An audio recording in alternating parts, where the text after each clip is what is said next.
hello guys, I'm Andy Taylor. If you're new here, please do subscribe, please do leave us a like and a comment, I'll be sure to get back to you. Today we're going to go over an intermediate technique, and it looks like this. Okay, so please stay tuned if you wish to learn it.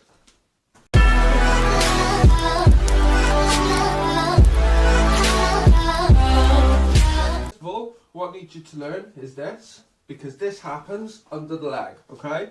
So first of all, what you're going to do is you're going to learn this sideward stall, so you stall in from there to there, okay? Once you've got this, which is very, very basic, what you then need to do is when you're stalling here, do you know this little finger? You're just going to raise it. What you're going to do is this is going to spin in the air like this, and you're going to bring your hand down to catch it, right? So now for the slow-mo.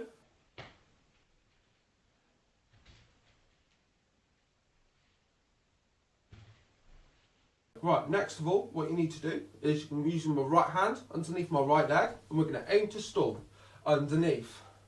From there, what you're going to do is much like this, where you raise, you're going to do this under your right leg and aim to catch it with your left hand, okay?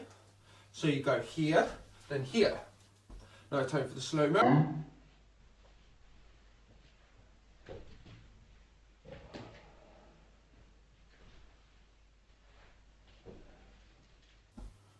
This final part, okay, it's very similar to the last part. The only difference is we're going to line rip it. So a line rip, okay, looks like this. So all I'm doing is I'm throwing this, and it's on the outside of this arm, okay?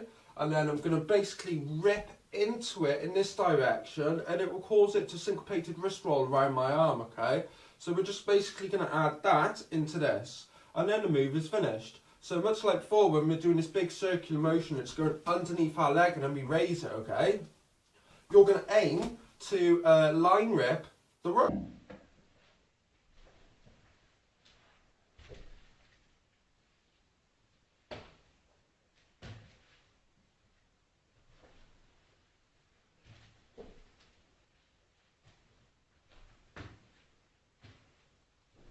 Thanks for tuning in, guys, and I'll see you next time.